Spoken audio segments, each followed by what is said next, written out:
Chers frères et sœurs en Christ, que la grâce de notre Seigneur et Sauveur Jésus-Christ soit avec nous tous. Quel privilège de prendre le temps encore une fois pour écouter Dieu à travers sa parole. La méditation qui nous est proposée porte le thème de la disette à l'abondance. Pas mal de personnes de nos jours qui vivent une vie de misère, une vie de douleur, de pleurs, une vie qui ne s'améliore pas. Cette vie, on dirait que c'est un héritage pour les uns, mais la parole de Dieu nous révèle autre chose. Que ce soit du côté physique ou du côté spirituel, la parole de Dieu nous révèle une puissance indéniable capable de changer positivement nos vies. C'est la force de la foi ou la force qui vient dans la foi.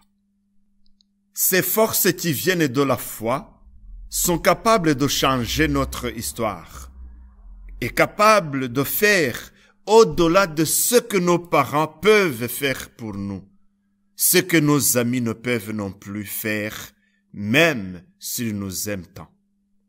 Ces forces donnent la victoire, la réussite dans tous les domaines de la vie, dans la vie actuelle et dans la vie au-delà de la mort. Voici pourquoi ce thème de la disette à l'abondance. Chers frères et sœurs, avant de nous lancer dans le vif du sujet, permettez-moi de vous proposer ce que dit la parole de Dieu. La parole de Dieu nous dit « Demandez et vous recevrez ». Ne cherchez pas à recevoir avant de demander. Ne cherchez pas à ce que Jésus prenne soin de vous avant que vous déchargiez sur lui tous vos soucis. L'Éternel vous donnera ce que vos cœurs désirent, mais si vous faites de lui vos délices. J'ai la joie dans mon cœur d'entendre ce que Salomon a entendu de la part de l'Éternel Dieu. En 1 Roi chapitre 3 verset 10, la parole de Dieu nous dit « Cette demande de Salomon plut au Seigneur. » Cette demande de Salomon plut au Seigneur. La demande de Salomon a plu l'Éternel Dieu. Et ça ne s'est pas s'arrêter par là, car la parole de Dieu nous dit encore, en 2 Chroniques chapitre 1 verset 17, « Pendant la nuit, Dieu apparut à Salomon et lui dit, « Demande ce que tu veux, je te le donne. Demande ce que tu veux, je te le donne. » Amen. La première chose à avoir, c'est la confiance en Dieu au lieu du doute. Sois fort et prends courage. Bannis la peur et le doute, car, souviens-toi, l'Éternel Dieu sera avec toi partout où tu iras. Josué chapitre 1 verset 9. Frères et sœurs, ce que je vous demande, ce que je demande à mon cœur, c'est de bannir la peur et le doute. Le doute est le pire ennemi de la confiance que nous devrions accorder à notre Dieu. Alors, accordons à lui notre confiance, même s'il n'y a plus de vie. Il ramène les morts à la vie, car il est la vie. Le doute est notre grand obstacle qui bloque notre chemin. Il nous attaque intérieurement pour fondre notre foi. Le doute, l'ennemi de notre foi. Il nous prive de ce que Dieu a de meilleur pour nous. Que le doute soit ôté de nous dans le nom de Jésus. Amen. Nous lisons dans l'épître de Jacques, chapitre 1, verset 6, « Celui qui doute est semblable au flot de la mer, que le vent agite et soulève. Lorsque nous doutons, nous laissons les circonstances nous diriger. Mais tout ce que nous demanderons avec foi par la prière, nous le recevrons, dit la parole. » Peu importe la situation que vous vivez actuellement, mon frère, ma sœur, ce qui compte, c'est la direction que nous allons décider de prendre maintenant. Alors, soyons forts et prenons courage. Bannissons la peur et le doute, car, souviens-toi, l'Éternel Dieu sera avec toi partout où tu iras, dit la parole. Je vous le dis et je le dis à mon cœur. Chassons la peur et engageons-nous sur la piste avec la foi en notre Dieu. Si nous nous engageons à cette piste de la foi, enlevez devant nous ces choses. Premièrement, ne nous comparons pas avec les autres, mais apprenons-nous des choses sur les autres. Paul affirme que ceux qui se comparent aux autres manquent de l'intelligence. Nous ne devrions jamais nous comparer à qui que ce soit, parce que nous sommes uniques devant Dieu. Dieu nous a créés tels que nous sommes. Il ne veut pas que nous soyons quelqu'un d'autre. Beaucoup de personnes ne réussissent pas dans ce qu'ils font parce qu'ils veulent imiter les autres et ils deviennent des imitateurs.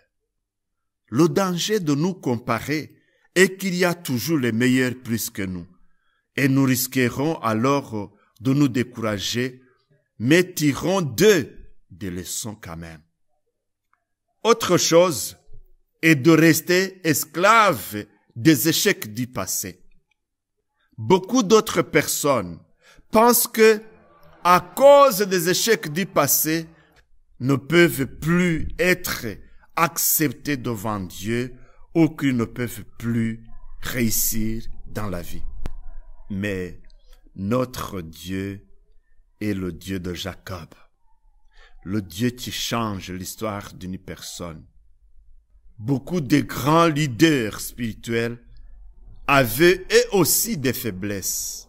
Je ne sais pas, mais vous vous rappelez que Moïse était meurtrier. David était adultère et meurtrier. Abraham a trahi sa femme combien de fois? Jacob a volé l'héritage de son frère. Paul, il était un terroriste religieux. Pierre, il était un homme rude, difficile à redresser. Il n'y a pas des hommes parfaits, mais Dieu nous travaille. Il travaille notre patte quand nous lui donnons nos vies et il nous transforme. Peu importe d'où nous venons, ce qui compte, c'est la direction que nous allons décider de prendre. Attention, ne cherchez pas à trouver la réponse avant de comprendre la question. Comme nous avons la clé maintenant en main, prenons les choses en main. Entrons dans la profondeur de notre méditation. La parole de Dieu nous dit, en 1 Chronique chapitre 4 versets 9 et 10, Jabès était plus considéré que ses frères. Sa mère lui donna le nom Jabès en disant, c'est parce que je l'ai enfanté avec douleur. Jabès invoqua le Dieu d'Israël en disant, si tu me bénis réellement, et si tu agrandis mon territoire, si tu es avec moi, si tu éloignes de moi le malheur pour m'épargner la souffrance. Et Dieu lui accorda ce qu'il avait demandé. Amen. Mes amis, les choses de valeur se payent cher. Les champions savent combien les entraînements coûtent de l'énergie et la discipline. Mais il faut du courage et de prendre les taureaux aux cornes. Jabès a compris que seul Dieu d'Israël pouvait changer sa souffrance en bénédiction, pas de ses parents. Il a refusé le hasard dans sa vie, mais il a crié à Dieu de tout son cœur en fait de saisir la grâce divine. Nous de même, nous devons faire la même chose. Frères et sœurs, crions à Dieu de tout notre cœur en fait de saisir la grâce de Dieu. Nous devons saisir la grâce de Dieu. Lui seul est capable de faire ce qui est impossible à l'homme. Jabès a bien étudié l'histoire de son peuple et comment Dieu les a libérés, comment Dieu change les inchangeables. Dans la pauvreté et dans la douleur, il grandit avec la connaissance que le Seigneur est celui qui change le mal en bien. Il croyait et il espérait dans la puissance du Dieu Tout-Puissant, le Dieu de miracles. Il dit en lui-même, « S'il est le créateur des cieux et de la terre, il peut aussi me mettre au large par sa grâce. Il peut aussi exaucer ma prière. » L'Éternel fut touché par ses supplications. Vous vous souvenez, comme les supplications de Néhémie qui étaient attristées par la destruction des murailles de Jérusalem, par l'opprobre qui était sur le peuple. Comme les supplications d'Ézéchias, premièrement, sous l'attaque de Sennacherib, le roi d'Assyrie, et deuxièmement, quand il demandait la guérison à Dieu. Comme les supplications de Daniel, qui ne voyait pas s'accomplir les promesses de Dieu à l'égard d'Israël. Comme les supplications d'Anne, la femme stérile qui demandait l'enfant à Dieu. Et puis, dans sa bonté, Dieu accorda à Jabès les bénédictions qu'il lui avait demandées. Alléluia. Amen. Mes frères, nous sommes accablés par les difficultés de la vie. Les souffrances de notre temps pèsent beaucoup sur nos épaules. Notre avenir est certain pour les uns. Il est temps de nous lancer dans la foi, capable de nous délivrer de nos afflictions. Notre Dieu est capable de changer nos douleurs en bénédiction. Il a des moyens qui peuvent nous sortir dans les douleurs, dans les afflictions, pour nous mettre dans la joie et dans la paix. Vous savez, il veut que nous sortions nos vêtements de deuil et que nous portions les vêtements de fête. Alléluia. Quand Dieu dit, la chose arrive. Quand Dieu ordonne, la chose existe. Notre Dieu, il est le Dieu tout-puissant. Il est le Dieu juste. Il veut que nous venions de lui et qu'il nous bénisse. La force suprême est à notre disposition. Peu importe notre passé. Peu importe ce que nous endurons. Peu importe la longueur de la souffrance.